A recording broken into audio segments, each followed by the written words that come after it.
We've got two circles here, circle A and circle B, when we're given their radius in terms of n, n being a positive constant, and we need to find how many times greater circle B is compared with circle A.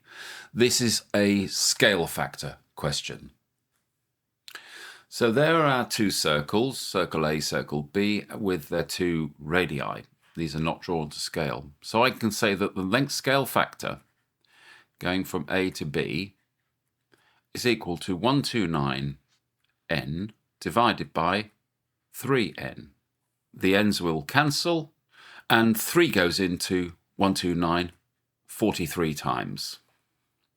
Now the area scale factor, also going from A to B, is equal to the length scale factor squared. And if you pop that into a calculator, you get 1849. So option D is the answer.